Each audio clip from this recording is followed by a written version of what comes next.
Hello everybody and welcome back to the United Stand. We are at Carrington after just watching Erik Ten Hag's press conference and also Nusa Mazraoui, his little press conference as well, speaking about how much of a factor, a big factor, Erik Ten Hag was in him joining Manchester United, and also, key here, very, very key, Erik Ten Hag plays the way that I want to play. That is what Mazraoui says. It suits him, and I think from him being in the player press conference, we can assume that he will start tonight in the Europa League, a huge competition for Erik Ten Hag, and he acknowledged that himself in his press conference. He said it is even bigger now because that Champions League place is up for grabs.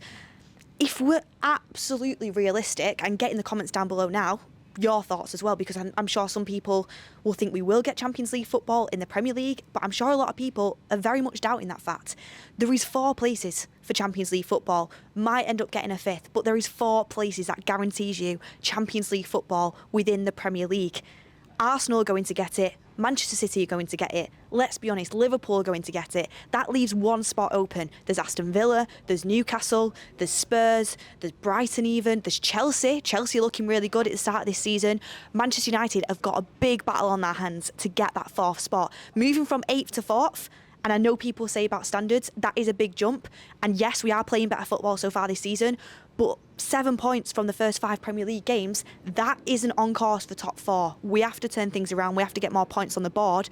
But away into the Champions League, which Manchester United have to be in next season, is the Europa League. So it is massive for Erik Ten Hag. And plus, I think the Europa League has Erik Ten Hag written all over it. 2 reasons. One, obviously, he can back it up and saying, I've got Champions League football.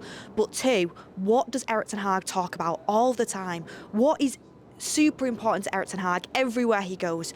Trophies. He's won the Carabao Cup, he's won the FA Cup, a European trophy, and the Europa League, it is respected. It is a very good trophy to win. I remember how amazing it was when Jose Mourinho won it. It's not the Champions League, but it's a European title. It is a really good trophy to go and win. That would put Erik Ten Hag in really good stead to get another season at Manchester United and continue next season with Manchester United and continue building what he's already started to build here. And he's definitely sped along that process this summer, getting in players that can play the way he wants to play and are improving the team. So, Europa League, I think Erik Ten Hag will take it seriously. It would be near enough impossible for Manchester United not to get to the next round. Is it? I know the top 8 directly go through, and then is it from 16th to 21st play in the knockout rounds or something like that? It's very, very hard not to get through in this opening round of the Europa League, but to get through in that top 8, which is what Erik Ten Hag will want to do. We spoke about how the amount of games are not sustainable. You're not going to have footballers at the highest level. We need to protect them. Clubs need to come together in order to obviously create commercial football for, people to make money, but at the same time to have top level football and to protect the footballers. So Erik Ten Hag, with the amount of competitions we're in and him wanting to go to the end of all of them, Carabao Cup, FA Cup, he will want to get far in them competitions and he'll be eyeing them up to win them. We know what he's like. He takes his cup competition seriously. He'd like to think we're going to get far in the Europa League. The last thing he'll want to be doing is playing knockout games. You've got to be in that top 8. You've got to be as Manchester United in that league, and you've got to be getting directly through to the next round. And in order to do that, you have to win your home games. Twente is probably one of the better oppositions that will come up against. Erik Ten Hag speaks about it's difficult to hurt something you love. His fondness of Twente, how much he loves the club and he watches them the most because he's a fan. He doesn't watch them analytically, he watches them as a fan. Obviously, he'll be watching them analytically before the game against Manchester United in the Europa League. But he loves the club. He came up through the academy. He's got great connections to it. And he said it's hard to hurt something you love, but that is what he's going to have to do. The home games for Manchester United are massive. Porto away will be difficult. They give Arsenal a real tough go of it last year. Also as well, Fenerbahce away, that's another really difficult fixture. Jose Mourinho, people say Fenerbahce haven't started great this season. It is still a really difficult fixture for Manchester United. So you've got to win your home games, Twente being the first one. He'll want to get off to a winning start. Having beaten Barnsley and Southampton and then drawing at Crystal Palace, he really needs this win, especially with Spurs and Aston Villa and Porto away just round the corner. He's got to get some results in. He's got to win this game.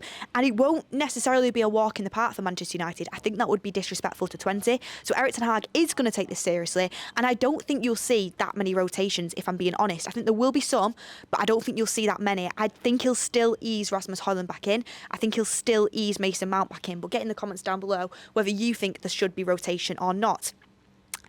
What would I start with? What do I think Erik Ten Hag will start with? See, I personally think this is an opportunity where you could give De Ligt and Martinez a rest, because you've got really important games coming up in succession. As we spoke about, this is probably the only opportunity for them to have a rest for a couple of weeks before the international break, basically. This is the only opportunity, because Spurs, you're 100% playing full strength. Porto away, you're playing full strength. And also against Aston Villa, you're playing full strength. So this game is probably the last opportunity for a bit of rotation. Whether Ten Hag would do it, I'm not sure. Me personally, I would go with Onana in goal. People questioning whether he's going to go for Bayern in the Europa League. Same way we did with Romero back in the day. And then obviously David De Gea came back in for the final. It didn't really go to plan. Will he go with Bayern? Will he go with Onana? I think with the form that Onana's on, he'll want to keep that going. Onana's been fantastic for the last couple of weeks, so I think Onana will start. I think you'll have Mazraoui at right back, as he was in the player press conference. That usually means they're going to start. I think he might go with De Ligt and Martinez, or maybe De Ligt and Maguire potentially. But I think you could play Maguire and Johnny Evans in this game as centre-backs, and I would give Martinez and De Ligt a rest. De Ligt's just getting back into the swing of things now, had a couple of really good games for Manchester United, don't want to risk any injury, and Lisandro Martinez, the mission for him this season is to stay fit. He's done a really good job of that so far. He's been playing for Argentina in the international breaks. I think rest him out for this game, personally, but I think Ten Hag might go full strength on his defence. Dalot obviously has to play at left back. We have no other options. Erik Ten Hag, massive blow, is that it looks like Luke Shaw might not be back until after the October international break. It was supposed to be the September one. Now it's the October one. He says he aims before it, usually goes a bit over. I'm just saying after the October international break. Luke Shaw is not reliable at all, and Malassi's been out for so long, it's going to take him ages to get back. So Dalot is crucially important, and let's just keep our fingers and toes crossed that Dalot stays fit. We know how amazing his mentality is. Cristiano Ronaldo has spoken about this. He was name dropped by Cristiano, and is it a coincidence that Dalot is consistently fit, but also consistently performing at a high level? Probably one of the only Manchester United players that can say, I've been performing at the level you should be for at least probably 2 seasons now, at least. And even in Erik Ten Hag's first season, he really started to improve. So Diogo Dalot is massive for us, but he's going to have to play again. Midfield-wise, see, I was planning to ask Erik Ten Hag about Bruno Fernandes and if you can rotate a captain. I was also planning to ask him how important of a player is Christian Eriksen now, considering he was nearly out the door for Manchester United in the summer. He started the last 3 games. And is he now a player that you're thinking in this Twente game, I need to rest him because I need him fit for the really important games that are coming up? Is he become that much of an important player for Manchester United? And I would say, the way he plays football in his brain, yes, he is. Erik Ten Hag is wanting to impose teams. He's pushing the defence high. Dalot's coming into the midfield. His physicality is helping Eriksen out in there. I think Eriksen, when you've got that physicality behind him and you bolster him with that high line, so he's not completely exposed, he's massive for Manchester United in the way that we play football and keeping the ball and just his technical ability and his intelligence. So Christian Eriksen is probably a player that he's probably going to be rotated in this game because he's important to Manchester United. But if Erik Ten Hag wants to go strong, Christian Eriksen would be in his strongest 11 at the moment. Does he just continue to play him, even though he has played 3 games on the bounce and even 90 minutes against Barnsley? So that'll be interesting whether Christian Eriksen plays or not, and it really will show the significance of Christian Eriksen in this team at the moment to Erik Ten Hag. I would go with Ugarte. I'd be tempted to go with Ugarte, Casemiro and Mount, although I don't think Mount will be fit.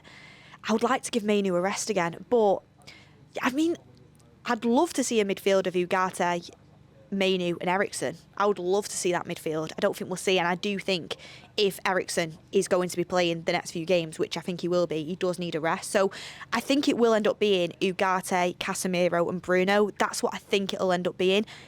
Might be Ugarte, Mainu and Bruno, but Ugarte has to start. There's absolutely no doubt about this.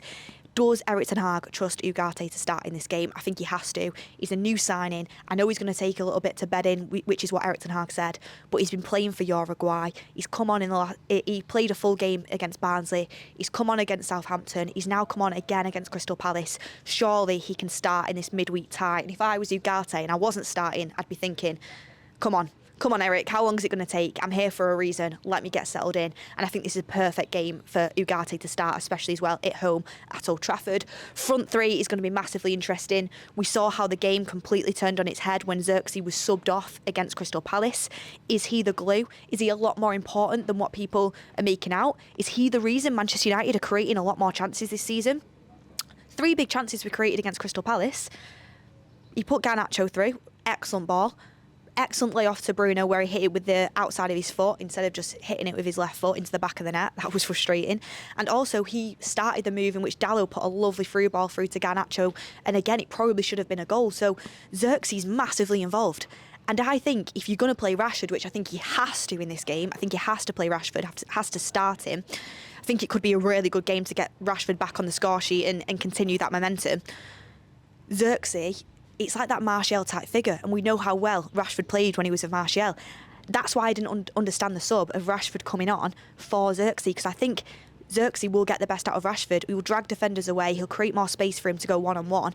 I think Rashford and Xerxes together would be the perfect combination. So I would actually be tempted. I would start Xerxes. I would start Rashford off the left. You can always bring Højlund on later on in the game. He's just warming up. And we saw against Crystal Palace when he came on, his touch and everything like that. He did look a little bit rusty. Just needs time to get back into the swing of things. Don't buy into people scapegoating Højlund, by the way. He's been injured for so long. He came on for 15 minutes at the end of a game when he's just been injured for so long. There's zero scapegoating around here for Højlund. I still think he's going to have a massive season, but just bed him in slowly. And Xerxes, for me, has been excellent so far. So I would play Rashford off the left, Xerxes down the middle, and then off the right, I'd be tempted to give Anthony a game. But then again, Ahmad, this could be a really good game for him to get his confidence up. But get in the comments down below what you want to see. I definitely want to see minutes for Mount, want to see minutes for Højlund, 2 injured players that have come back into the mix and ready to go. They can be really important players for us this season. But ultimately, Eric Ten Hag knows Twente. He knows Dutch football. Old Trafford, Europa League's got Eric Ten Hag's name written all over it. This should be a good game for Manchester United at Old Trafford. I want to see the football we saw against Crystal Palace, but I want to see us score the goals. Ten Hag said in his press conference, the most important thing is we're creating the chances. But Manchester United, most big chances missed last season, most big chances missed so far this season. That's just not a little bad spell. That is consistency. We need to be putting these chances away. So that is the improvement we want to see at Old Trafford. I'm going to go with a score prediction of 3-1. I'm going to go 3-1 to Manchester United.